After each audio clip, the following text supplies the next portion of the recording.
Yes, ఇదే ఇప్పుడు దేశవ్యాప్తంగా ఆసక్తికరంగా ఆందోళనకరంగా ఉన్నటువంటి అంశం. దేశ రాజధానిలో ఈ రకమైనటువంటి నిరసన కాండ దారి తప్పింది. ఇది జాతి మనోభావాలను దెబ్బతీసింది అనేటువంటిదే. సాగు చట్టాలకు వ్యతిరేకంగా ఇన్ని నెలలుగా సాగుతున్న రైతుల శాంతియుత నిరసనలు హింసాయుతంగా మారాయి. రిపబ్లిక్ డే వేళ చేపట్టిన ట్రాక్టర్ ర్యాలీ తీవ్ర ఉద్రిక్తతలకు దారితీసింది. నిర్దేశిత సమయం, నిర్దేశిత మార్గాలు, ఆచరించాల్సిన నిబంధనలను పక్కన పెట్టిన రైతులు సెంట్రల్ ఢిల్లీలో కదం తొక్కారు. వారిని అడ్డుకునేందుకు పోలీసులు విఫలయత్నం చేశారు. ఈ పరిణామాలు ఇరు వర్గాల మధ్య ఘర్షణకు దారితీశాయి. ఎస్, మనకు కనిపిస్తున్న విజువల్స్ ఇవాళ ఢిల్లీలో ట్రాక్టర్ ర్యాలీ పేరుతో అది రైతుల ముసుగులో కొందరు చేసినటువంటి అరాచకమని చెప్పాల్సి ఉంటుంది. రిపబ్లిక్ డే రోజు ఆ స్పిరిట్ దెబ్బతినకూడదని మధ్యాహ్నం 12 గంటల నుంచి సాయంత్రం 5 గంటల వరకు రాజ్పథ్లో రిపబ్లిక్ డే పరేడ్ ముగిసిన తర్వాత ఈ ట్రాక్టర్ పరేడ్కి పోలీసులు అనుమతి ఇచ్చారు. కానీ 12 గంటలకు ప్రారంభం కావాల్సినటువంటి ఈ ట్రాక్టర్ ర్యాలీ ఉదయం 8 గంటలకి రాజ్పథ్లో పరేడ్, రిపబ్లిక్ డే పరేడ్ ప్రారంభం కాకముందుకే రోడ్ల మీదకి వచ్చేసింది. 3 రూట్లకు పర్మిషన్ ఇస్తే ఆ రూట్ల నిబంధనలన్నింటిని కూడా వీళ్ళు అతిక్రమించేశారు. ఈ రైతుల ముసుగులో అసాంఘిక శక్తులు జొరబడ్డాయని చెప్పేసి ఈ కార్యక్రమాన్ని నిర్వహించినటువంటి సంయుక్త కిసాన్ మోర్చా నాయకులే ప్రకటించినటువంటి నేపథ్యం. ఈ వివరాల్లోకి వెళ్దాం. ఇక్కడ జరిగినటువంటి అంశాన్ని ఒకసారి పరిశీలిస్తే, ర్యాలీలో భాగంగా నగరంలోకి అనుమతి లేని ప్రాంతాల్లోకి ట్రాక్టర్లు వెళ్లకుండా పోలీసులు బస్సులను అడ్డుగా ఉంచారు. దీంతో ఢిల్లీ ట్రాన్స్పోర్ట్ బస్సును ధ్వంసం చేసిన ఆందోళనకారులు మరిన్ని బస్సులను ట్రాక్టర్లతోనే పక్కకు తోసివేసి ముందుకు సాగారు. ఆందోళనకారులను ఇండియా గేట్, రాజ్పథ్, రాజ్ఘాట్ వైపు వెళ్లకుండా నిలువరించేందుకు భద్రతా దళాలు తప్పనిసరి పరిస్థితుల్లో టియర్ గ్యాస్ ప్రయోగించాల్సి వచ్చింది.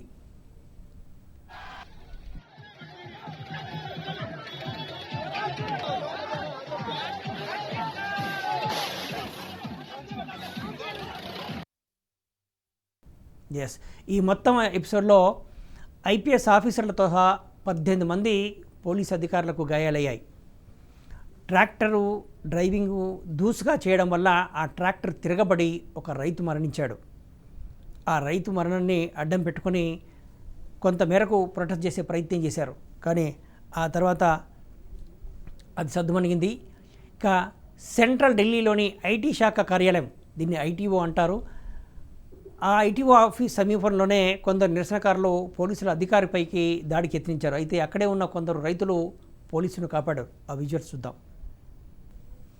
ఎస్, తమ నిరసన ర్యాలీ, ట్రాక్టర్ ర్యాలీ దారి తప్పింది, గతి తప్పింది అని సంయుక్త కిసాన్ మోర్చానే అంగీకరించింది. ఈ పరేడ్లో పాల్గొన్న రైతులకు కృతజ్ఞతలు చెప్తూనే హింసాత్మక సంఘటనలను ఖండించింది. వీటికి ఎట్టి పరిస్థితుల్లో ఆమోదించలేదని కొన్ని సంఘాలు, కొంతమంది వ్యక్తులు పరేడ్ నియమాలను ఉల్లంఘించినట్లు సంయుక్త కిసాన్ మోర్చా అంగీకరించింది. సంఘ విద్రోహ శక్తులు రైతుల శాంతియుత ర్యాలీని పాడు చేసేందుకు యత్నించినట్లు ఈ కిసాన్ మోర్చా ఆరోపించింది.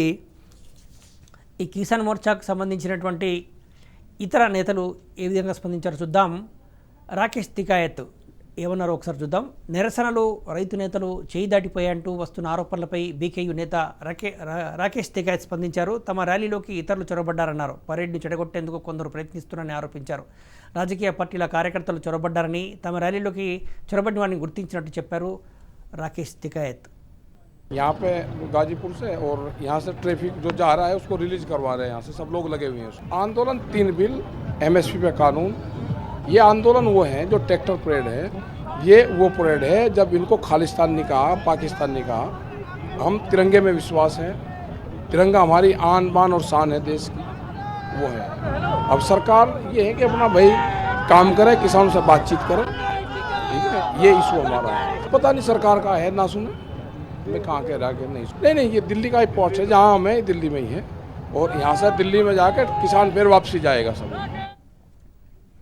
ఎస్, ఇక్కడ రాకేష్ తికాయత్ గురించి కొంత చెప్పుకోవాలి. గత 2 నెలలుగా ఢిల్లీ సరిహద్దుల్లో పెద్ద సంఖ్యలో రైతులంతా కూడా దీక్ష చేస్తున్నారు.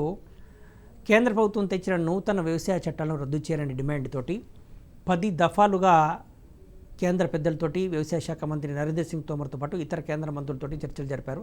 ఆ చర్చలు సఫలం కాలేదు. 40 సంఘాల నేతలతోటి కేంద్రం చర్చించింది. ఆ మొత్తం 40 సంఘాల నేతల లోపల చెప్పుకోదగ్గ నాయకుడు రాకేష్ తికాయత్. మిగిలిన నేతలు ఎప్పుడు కూడా ఏ రైతు సమస్యలపైన కూడా వాళ్ళు తెరపైకి రాలేదు, ఉద్యమాలు చేయలేదు. మరి వీళ్ళంతా ఎవరు? వీళ్ళని ఎవరు స్పాన్సర్ చేస్తున్నటువంటిది? పంజాబ్లో రిలయన్స్ టవర్స్ పైన ఎందుకు దాడులు జరిగాయి? రిలయన్స్ టవర్స్కి రైతు ఉద్యమాలకి ఏంటి సంబంధం? మేము ఎవరం కూడా ఈ వ్యాపారంలోకి రావట్లేదు అని చెప్పినప్పటికి కూడా ఎందుకని కొన్ని శక్తులు కొన్ని సంస్థలను టార్గెట్ చేస్తున్నాయి? దీని వెనుక ఏ కుట్ర దాగి ఉంది అనేటువంటిదే ఆసక్తికరం. ఇవాళ 3 ప్రాంతాల్లోంచి పర్మిషన్ ఇచ్చారు. ఢిల్లీ సరిహద్దుల్లో సింఘు ప్రాంతం హర్యానా నుంచి ఢిల్లీకి మధ్య విభజన ఉన్నటువంటిది. ఇంకో టిక్రీ ప్రాంతం, ఇంకోటి ఘాజీపూర్. ఈ ఘాజీపూర్ ఉత్తరప్రదేశ్ ఢిల్లీకి మధ్య విభజించేటువంటి ఒక ప్రాంతం. ఈ 3 ప్రాంతాల నుంచి సింఘు నుంచి 63 కిలోమీటర్ల రూటు, తర్వాత టిక్రీ నుంచి 62 కిలోమీటర్ల రూటు, ఘాజీపూర్ నుంచి ఢిల్లీకి 68 కిలోమీటర్ల రూటు. ఈ 3 రూట్లకు మాత్రమే మధ్యాహ్నం 12 గంటల నుంచి సాయంత్రం 5 గంటల వరకు ఈ ట్రాక్టర్ల ర్యాలీకి పర్మిషన్ ఇచ్చారు. కానీ 12 గంటల కంటే ముందే ఈ రూట్లను మేము అంగీకరించే లేదు, ఈ రూట్ మ్యాప్ను మేము అంగీకరించము, మా ఇష్టం ఉన్నట్టుగా వీటికి వెళ్తామని కిసాన్ మజ్దూర్ సంఘర్షణ్ కమిటీ చెప్పేసింది. అనుమతించిన రూట్కు కట్టుబడి ఉండమని చెప్పేసి తెగేసి చెప్పింది. సో ఎవరు ఈ అసాంఘిక శక్తులు ఇందులోకి ప్రవేశించారు? రాకేష్ తికాయత్ చెప్తున్నట్టుగా, కిసాన్ సంయుక్త మోర్చా చెప్తున్నట్టుగా కొంతమంది రాజకీయ పార్టీల కార్యకర్తలు ఇందులో జొరబడి ఈ విధంగా హింసాత్మకంగా చేశారంటున్నారు. ఇంకా నిఘా వర్గాలైతే ఇందులో పాకిస్తాన్ ప్రేరేపిత ఉగ్రవాద సంస్థలు ఉన్నాయి, ఐఎస్ఐ స్పాన్సర్డ్ లింక్ ఉన్నటువంటి మనుషులు ఇందులో చొరబడ్డారని, అట్లాగే ఖలిస్తానీ అవుట్ఫిట్స్తో లింక్ ఉన్నటువంటి వాళ్ళు కూడా ఈ ఉద్యమంలో చొరబడ్డారని, డీఫేమ్ చేయాలి అనేటువంటిది, ఇదంతా కూడా పెద్ద ఎత్తున నిరసన వ్యక్తం అయితే ఇదే ప్రభుత్వ ప్రతిష్ట దెబ్బతింటుంది అనేటువంటి అంశాలు మనం వెళ్ళే ముందు ఇంకొక అక్కడ జరిగినటువంటి నిరసన కార్యక్రమాలు ఏ విధంగా ఉన్నాయో చూద్దాం. ఢిల్లీ సరిహద్దు సింఘు, టిక్రీ, ఘాజీపూర్, ముకుర్బా చౌక్, నగ్లోయ్ సహా ఆ చుట్టుపక్కల ప్రాంతాల్లో టెలికాం సేవలు నిలిపివేస్తూ కేంద్రం ఉత్తర్వులు జారీ చేసింది. ప్రజా భద్రత, అత్యవసర పరిస్థితుల నేపథ్యంలో ఈ ప్రాంతాల్లో తాత్కాలిక ఇంటర్నెట్ సేవలు నిలిపివేస్తున్నట్లు ప్రకటించింది కేంద్ర హోంశాఖ. ఇవాళ అర్ధరాత్రి వరకు ఈ సేవలు నిలుపుదల చేస్తూ ఉత్తర్వులు ఇచ్చింది. ఇది అక్కడ ఉన్నటువంటి పరిస్థితి. మధ్యాహ్నం నుంచే ఈ ఇంటర్నెట్ సేవలు నిలిపాల్సినటువంటిది ఎందుకు వచ్చిందంటే, ఈ రకంగా ఉద్దేశపూరితంగా పెద్ద ఎత్తున పోలీసులు ఇక్కడ హ్యాట్స్ ఆఫ్ టు పోలీసులు సంయమనం పాటించారు. పోలీసులు సంయమనం పాటించకపోయినట్టయితే ఇంకేం జరిగేది అనేటువంటిది. తప్పనిసరి పరిస్థితుల్లో పోలీసులు స్వల్ప లాఠీచార్జ్ చేశారు, టీయర్ గ్యాస్ను ప్రయోగించారు. పోలీసులను రెచ్చగొట్టేటువంటి ప్రయత్నం జరిగింది రైతుల ముసుగులో ఉన్నటువంటి అసాంఘిక శక్తుల వల్ల. రైతు అన్నదాత ఎప్పుడూ కూడా ఇలాంటి హింసాత్మక నిరసన కార్యక్రమాలకు వెళ్ళడు, పాల్గొనడు. ఈ దేశ చరిత్రలో ఎప్పుడు కూడా రైతుల ఉద్యమాలు హింసాత్మకంగా జరగలేదు. అందులో రాజకీయ పార్టీల కార్యకర్తలు లేదంటే అసాంఘిక శక్తులు ప్రవేశించినప్పుడు మాత్రమే. అన్నదాత తనకు కష్టం వస్తే తాను అప్పుల పాలైతే తాను ఆత్మహత్యలకు పాల్పడతాడే తప్ప ఇప్పటి వరకు ఇతరుల మీద దాడికి పాల్పడినటువంటి ఉదంతాలు ఈ దేశంలో ఎక్కడా లేవు. రైతులు చేసినటువంటి నిరసన కార్యక్రమాలు, తమ సమస్య ఉంటే ఆ సమస్యను ప్రభుత్వాలకు చెప్పుకోవడానికి శాంతియుత మార్గాలనే ఏళ్ల తరబడిగా రైతులు పాటించారే తప్ప ఎక్కడ కూడా హింసాత్మకంగా వ్యవహరించలేదు. ఇవాళ ఢిల్లీలో జరిగినటువంటి ఈ ఘటన హింసాత్మకంగా మారడం అనేటువంటిది ఇంకా కీలకమైనటువంటి అంశం ఏంటి అంటే, ఎర్రకోట ఇది ఐకాన్ సింబల్, జాతి ప్రతిష్ట. దీంతో ముడిపడినటువంటిది ఎప్పుడు జాతీయ జెండా ఎగిరేది ఎర్రకోట పైన. అలాంటి ఎర్రకోట పైన మరో జెండా ఎగిరేశారు, జాతీయ జెండాను అవమానం చేశారు. ఈ జాతీయ జెండాను అవమానం చేసేటువంటి విజువల్స్ ఉన్నప్పటికీ కూడా రాజ్ న్యూస్ ఆ విజువల్స్ని నేషనల్ ఫ్లాగ్ కోడ్ నిబంధనలకు అనుకూలంగా వాటిని ప్లే చేయట్లేదు. ఆ విధంగా ప్లే చేయడం అనేది కరెక్ట్ కాదు. కాబట్టి జాతీయ జెండా ఎప్పుడు కూడా సమున్నతంగా ఎగురుతూనే ఉండాలి. అది అవనతమైనటువంటి దృశ్యాలను కూడా ప్రజలకు చూపకూడదు అనేటువంటి నిబంధనలు ఉన్నాయి. కాబట్టి ఆ నిబంధనలు పాటించి వాటిని చూపటం లేదు. కానీ జాతి జనుల మనోభావాలను కించపరిచే విధంగా, జాతి జనం దెబ్బతీసే విధంగా, ఆ విధంగా జాతీయ జెండాకు అవమానం పరిచే విధంగా కొద్దిమంది అసాంఘిక శక్తులు ఎర్రకోటపైకి ఎక్కి మరీ ఇతర జెండాలను ఎగరవేయడం అనేటువంటిదే ఇప్పుడు అంతా కూడా క్షమించరాని నేరం అనేటువంటి అభిప్రాయాలే సర్వత్రా వ్యక్తమవుతున్నాయి. అందుకే ఈ అట్టుడికి పోతుంది ఢిల్లీ.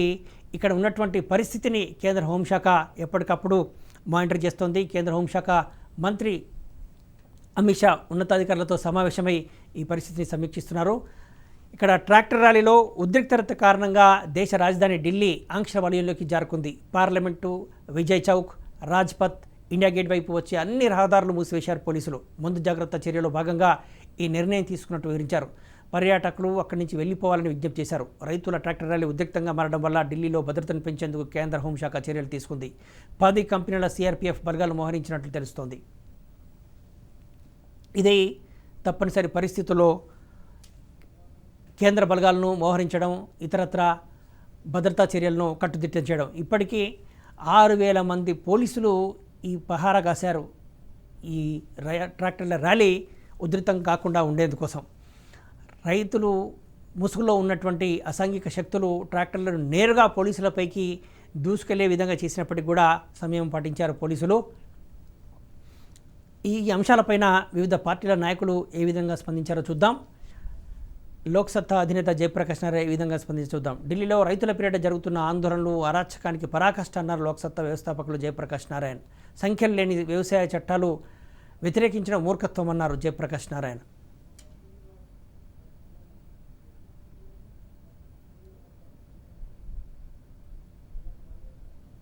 ఎస్, జయప్రకాష్ నారాయణ గారు ఏమన్నారో ఒకసారి చూద్దాం.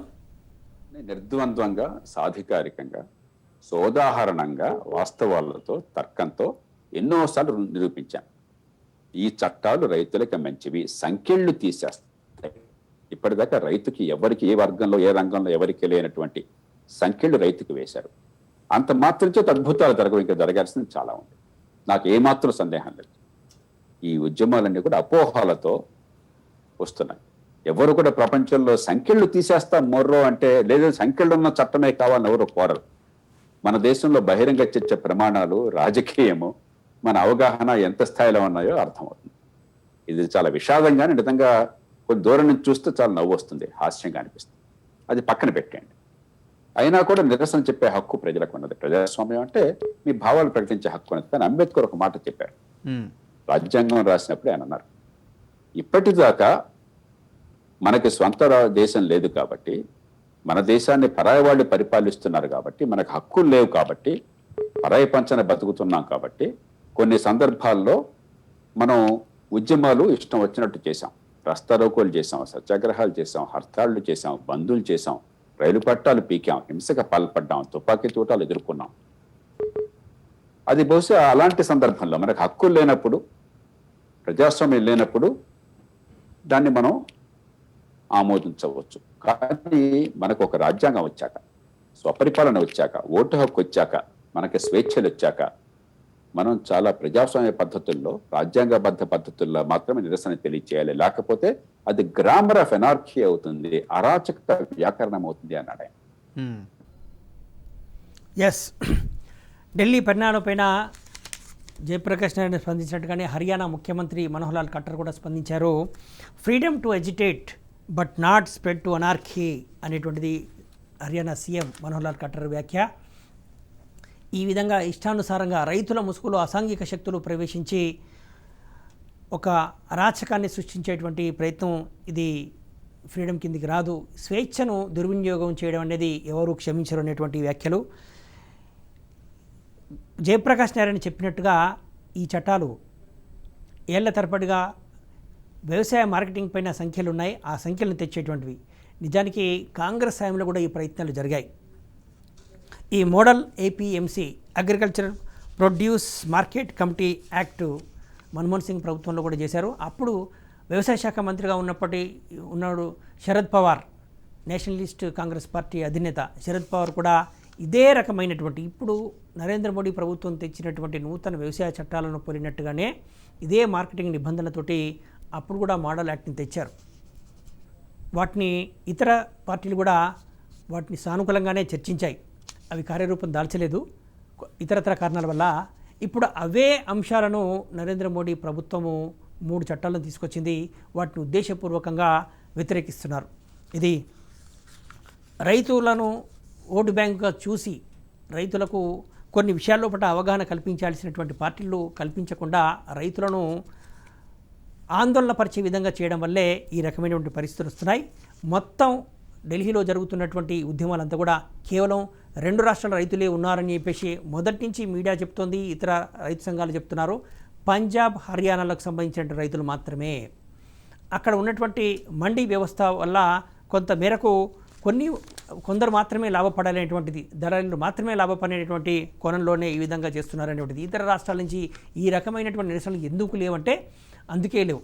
ఆ 2 రాష్ట్రాల్లో మాత్రమే ఈ రకమైనటువంటి సమస్య ఉంది అని వాళ్ళు మాత్రమే భ్రమిస్తున్నారు, మార్పుకు వ్యతిరేకిస్తున్నారు. 1991లో ఆర్థిక సంస్కరణలు వచ్చినప్పుడు కూడా ఇదే రకమైనటువంటి పరిస్థితి, కొంత వ్యతిరేకత వచ్చింది. ఇప్పుడు వ్యవసాయ సంస్కరణ, నరేంద్ర మోడీ ప్రభుత్వం వ్యవసాయ సంస్కరణలకు శ్రీకారం చుట్టినప్పుడు కూడా కొంత అవగాహన లోపం వల్ల ఈ రకమైనటువంటి నిరసనలు వస్తున్నాయి. అది కూడా పంజాబ్లో కాంగ్రెస్ ప్రభుత్వం ఉండడం వల్ల రైతులను రెచ్చగొడుతోంది అనేటువంటివి మీడియా విశ్లేషణలుగా ఉన్నాయి. ఇక దీనిపైన ఇతర నాయకులు, జనసమితి, కోదండరాం, ఇతర లెఫ్ట్ పార్టీ నాయకులు ఏం మాట్లాడారో చూద్దాం. హస్తినలో రైతులు చేసిన ర్యాలీ తమ హక్కులు కాపాడుకోవడం కోసమేనని తెలిపారు టీజేఎస్ అధ్యక్షుడు ప్రొఫెసర్ కోదండరాం. మార్కెట్ దోపిడీ నుంచి విముక్తి కల్పించి కార్పొరేట్ కంపెనీల నుంచి తమను రక్షించాలని అన్నదాతలు డిమాండ్ చేస్తున్నారని కోదండరాం తెలిపారు. అనేక రోజులుగా, అనేక వారాలుగా వాళ్ళు కూర్చొని దీక్ష చేస్తూ ఉన్నారు. అక్కడ ఢిల్లీ పురవీధుల్లో వాళ్ళందరూ కూడా అక్కడ ధర్నా చేస్తూ ఉన్నారు. సకాలంలో పరిష్కరించి ఉంటే బాగుండేది. ప్రభుత్వం కూడా ప్రతిష్టకు పోకుండా ఈ చట్టాలను ఆపి రైతుల కోణాన్ని కూడా దృష్టిలో పెట్టుకొని మళ్ళీ కొత్తగా చట్టాలు తెస్తే బాగుండేది. ఇంత ఆలస్యం జరిగిన తర్వాత సహజంగానే ఒక ర్యాలీ తీయాలని రైతులు కూడా అనుకుంటారు తమ డిమాండ్ల సాధన కోసం. ఆ ర్యాలీ కూడా వీలైనంత వరకు శాంతియుతంగా నిర్వహించాలనే సంకల్పంతోనే బయలుదేరారు. అక్కడక్కడ కొన్ని ఏమన్నా జరిగి ఉండొచ్చు చెదురుమదురుగా, కానీ మొత్తం మీదనైతే చాలా శాంతియుతంగానే ఒక ర్యాలీ ఢిల్లీలో నిర్వహించి. విషయం ఏంటంటే అది ఎట్లా జరిగిందనే దానికంటే కూడా చాలా కీలకం. ఇవాళ ఇంత అసహనానికి రైతులను గురి చేయటం కూడా మంచిది కాదు. చర్చలు జరుగుతూ ఉన్నాయి, సాగదీస్తూ ఉన్నారు, కానీ కొత్త విషయం రైతులకి ఏది చెప్పట్లేదు. ఒక అడుగు దిగే ప్రభుత్వం చట్టాలను రద్దు చేసి ఉంటే ఇవాళ ఈ గందరగోళం కూడా జరిగేది కాదని నేను అనుకుంటున్నాను. ఎస్, ఇక లెఫ్ట్ పార్టీ నాయకులు ఏ విధంగా స్పందించారు చూద్దాం. సీఎం కేసీఆర్ సాగు చట్టాలపైన సరైన నిర్ణయం తీసుకోవాలని డిమాండ్ చేశారు సిపిఐ రాష్ట్ర కార్యదర్శి చాడ వెంకటరెడ్డి. కేసీఆర్పై రైతులు తిరుగుబాటు చేయడం తప్పదని హెచ్చరించారు. రైతుల సమస్య విషయంలో పట కేసీఆర్ ప్రభుత్వం మాట మార్చింది అనేటువంటి విమర్శల్ని ఇటు లెఫ్ట్ పార్టీ నేతలు చేస్తున్నారు. సిపిఎం నాయకుడు తమ్మినేని వీరభద్రం కూడా ఇదే రకమైనటువంటి అభిప్రాయాన్ని వ్యక్తం చేశారు. కేసీఆర్ మాట మార్చారనేటువంటి ఆగ్రహాన్ని తమ్మినేని వీరభద్రం వ్యక్తం చేశారు. వారు ఇద్దరు ఏం మాట్లాడారో ఒకసారి చూద్దాం. కేసీఆర్ అప్పుడేమో భారత్ బంద్లో డిసెంబర్ 8 నాడు పాల్గొన్నారు. వాళ్ళ మంత్రులు, ఎమ్మెల్యేలు, ఎంపీలంతా పాల్గొన్నారు. ఢిల్లీకి పోయొచ్చిన తర్వాత మోడీ, అమిత్ షాలు వాళ్ళ ఏం మాట్లాడుకున్నారో లోపల వెంటనే తక్షణం ఏదైతుందో ఆయన యూటర్న్ తీసుకున్నాడు. ఇది చాలా అన్యాయం. కేసీఆర్ ఇప్పటికైనా ఆయన వైఖరి మార్చుకోకపోతే మాత్రం ఆయన రైతులలో తీవ్రమైన అసంతృప్తి గురవుతాడు. ఆయన మరి రైతు వ్యతిరేకంగా ముద్రేసుకుంటాడు. లేకపోతే మాత్రం ఇక్కడ రైతులు ప్రజలందరికీ తిరుగుబాటు చేయక తప్ప. మాట మార్చాడు. మొదలు తీసుకున్న వైఖరి సరైంది. మేము బతకాలి, ఈ దేశాన్ని బతికించాలి, కాబట్టి మమ్మల్ని చంపే ఉద్దేశంతో ఈ వ్యవసాయ చట్టాలు రద్దు కావాలని రైతులు డిమాండ్ చేస్తున్నారు. అదే న్యాయమైంది. కేసీఆర్ మాట మార్చి ఎస్, వామపక్షాలు టీఆర్ఎస్ను టార్గెట్ చేశాయి. మోడీ విధానాలను వ్యతిరేకిస్తూనే మాట మార్చినటువంటి కేసీఆర్ ఈ రకంగా రైతులు మోసం చేశారనేది వామపక్షాల ఆరోపణ. ఇక బీజేపీ నాయకులు ఏ విధంగా స్పందించారో చూద్దాం. ఆంధ్రప్రదేశ్ ఎమ్మెల్సీ మాధవ్ ఏమన్నారు చూద్దాం. శాంతియుతంగా నిరసన చేయాలి తప్పితే మారణాయుధాలు పట్టుకొని సరైన తీరు కాదన్నారు బీజేపీ ఎమ్మెల్సీ మాధవ్. ఆందోళనలు ప్రజాస్వామ్యబద్ధంగా జరగాలి, కానీ రైతుల ముసుగులో కొందరు అగంతకులు దాడులకు పాల్పడే కుట్ర చేశారని అనుమానం వ్యక్తం చేశారు ఆయన. ఏదైతే రైతు ఉద్యమం ఉందో ఢిల్లీలో అది పెద్ద స్థాయిలో వాళ్ళు చేయటం, ఢిల్లీ సువార్స్ లో ఉండి అనేక రోజులు బట్టి యొక్క ఆందోళన చేస్తున్నారు. రైతులు ఆందోళన పట్ల మేము సానుభూతి ఉంటూ అదే సమయంలో అనేక రకాల వివాదాలు దాంట్లో చోటు చేసుకున్నాయని ఎప్పటికప్పుడు చెప్తూ రావడం జరిగింది. దాంట్లో అనేక మంది ఈ దేశ వేర్పాటువాదులు కూడా కలిశారు. అలాగే సూడో లిబరల్స్ ఎవరైతే ఉన్నారో వాళ్ళు అలాగే కమ్యూనిస్టులు వీళ్ళందరూ కలిసి ఒక పెద్ద రాద్ధాంతం చేసే ప్రయత్నం చేయటం జరిగింది. ఏ ప్రభుత్వం చేయని విధంగా నరేంద్ర మోడీ గారి ప్రభుత్వం, నరేంద్ర తోమర్ గారి ఆధ్వర్యంలో దఫాల చర్చలు పెట్టి అనేక రకాల విషయాలు చెప్పడంతో పాటు ఓపెన్ లెటర్ రాయటం జరిగింది. రైతులు ఏవైతే వాళ్ళకి ఆందోళనకర అంశాలు అన్నారో అంశాలన్నీ తీర్చే విధంగా ఆ లెటర్ ఉండటం జరిగింది. ఆ 8 పేజీల లెటర్ రైతులందరికీ ఇవ్వటం జరిగింది. కొంత ఆందోళన సమసిపోయినట్టే కలిసింది. అలాగే ఇవాళ రిపబ్లిక్ డే కనుక నిన్న వాళ్ళు అప్లికేషన్ పెట్టడం జరిగింది. పెద్ద ఎత్తున ట్రాక్టర్ ర్యాలీ చేస్తామని, శాంతి ర్యాలీ చేస్తామన్నారు. శాంతియుతంగా చేయాల్సిన ఆ నిరసన హింసాత్మకంగా మారడానికి అనేక శక్తులు దాని ప్రేరణగా ఉన్నాయి అనేది మనకి స్పష్టంగా కనిపిస్తుంది. ఈ విధంగా హింసాత్మకంగా మారటం ఏదైతుందో ఇది అత్యంత దురదృష్టం. ప్రజాస్వామ్యంలో నిరసన చేసే హక్కు అందరికీ ఉంది. ఆ విధంగా ఇవ్వటం జరిగింది. ఆ ఇచ్చిన అవకాశాన్ని దుర్వినియోగం చేసుకోవటం అంటే ఈరోజు అక్కడ జరుగుతున్న ఆందోళన హింసా. ఎస్, ఆంధ్రప్రదేశ్ బీజేపీకి చెందిన మరో సీనియర్ నేత సత్యనారాజు ఏమంటారో చూద్దాం. దేశ రాజధానిలో రైతులు చేపట్టిన ట్రాక్టర్ ర్యాలీలో జరిగిన ఘటనను తీవ్రంగా ఖండిస్తున్నామన్నారు ఏపీ బీజేపీ ప్రధాన కార్యదర్శి సూర్యనారాయణ రాజు. ప్రధాని మోడీ అన్నదాతల ఆదాయం పెంచడానికే నూతన సాగు చట్టాలు తీసుకొచ్చారని తెలిపారు. పంజాబ్ రైతులను, కొంతమంది రైతులను తమ స్వలాభం కోసం వాడుకుంటున్నారని ఆరోపించారు ఆయన. భారత ప్రధానమంత్రి గారు దేశ రైతుల యొక్క ఆదాయాన్ని పెంచాలనే ఉద్దేశంతో, రైతాంగం కోసం రైతుల ఆదాయాన్ని రెట్టింపు చేయాలనే సంకల్పంతో 3 బిల్లుల్ని తీసుకురావటం జరిగింది. ఈ 3 బిల్లుల్లో దేశంలో రైతు తన పండించిన పంట ఎక్కడికైనా తీసుకెళ్లి అమ్ముకునే అవకాశాన్ని ప్రధానమంత్రి గారు కల్పించారు. అదేవిధంగా ఏదైనా ఈ దేశంలో తయారైన వస్తువులు తయారు చేసిన వస్తువు ధరని ఆ కంపెనీలు నిర్ణయిస్తాయి. కానీ రైతు పండించే పంటకు మాత్రం ఇప్పటి వరకు ప్రభుత్వ నియంత్రణలో ఉంటూ వాళ్ళకి రైతాంగానికి సంఖ్యలు వేసి నిజమైన స్వతంత్రం లేకుండా ఇన్నాళ్ళు చేశారు. కానీ భారత ప్రధానమంత్రి గారు రైతు తమ ఉత్పత్తి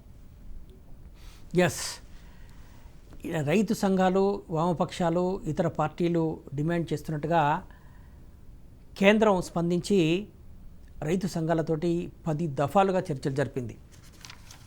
10 దఫాల చర్చల్లోపట ఒక ఆఫర్ కూడా కేంద్ర ప్రభుత్వం ఇచ్చింది. 1 ఏడాదిన్నర పాటు ఈ సాగు చట్టాల అమలును వాయిదా వేద్దాం, పరిస్థితిని సమీక్షించిన తర్వాత అప్పుడు నిర్ణయం తీసుకుందాం అనేటువంటి ఒక పరిష్కార మార్గాన్ని కూడా రైతు సంఘాల ముందు కేంద్ర వ్యవసాయ శాఖ మంత్రి నరేంద్ర తోమర్ పెట్టారు.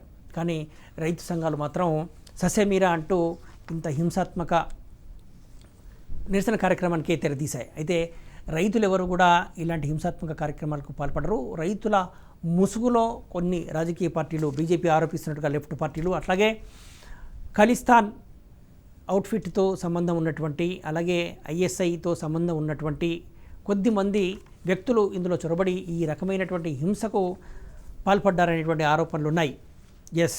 ఈ రకమైనటువంటివే ఇబ్బందికరంగా ఉంటాయి. ఇక్కడ పోలీసులు టెంప్ట్ అయిపోయి కాల్పులు జరిపినట్టయితే అది పెద్ద ఎత్తున మానవ నష్టానికి దారితీసినట్టయితే ఆ ప్రకారం కేంద్ర ప్రభుత్వాన్ని ఇమేజ్ని డ్యామేజ్ చేయొచ్చు అనేటువంటి ఒక కుట్ర కోణం ఇందులో దాగి ఉంది అనేటువంటిదే ప్రజాస్వామికవాదులంతా కూడా ఆరోపిస్తున్నారు. కానీ పోలీసులు సంయమనం పాటించి రైతుల ముసుగులో ఉన్నటువంటి అసాంఘిక శక్తులు ఎంత రెచ్చగొట్టినా రెచ్చిపోకుండా సంయమనం పాటించడం అనేది హెడ్స్ ఆఫ్. కానీ మొత్తం మీద ఎర్రకోట పైన జాతీయ జెండాకు అవమానపరిచే విధంగా రైతుల ముసుగులో అసాంఘిక శక్తులు వ్యవహరించిన తీరును దేశంలో ఉన్న ప్రజాస్వామికవాదులు ఎవరు కూడా క్షమించట్లేదు. ఇది క్షమించర నేరం అనేటువంటిదే ప్రజాస్వామికవాదులందరి అభిప్రాయం. ఇది ఇవాళ ఢిల్లీ కోటలో జరిగినటువంటి అంశం పైన స్పెషల్ స్టోరీ. మరో అంశంపై మళ్ళీ కలుద్దాం. Signing off.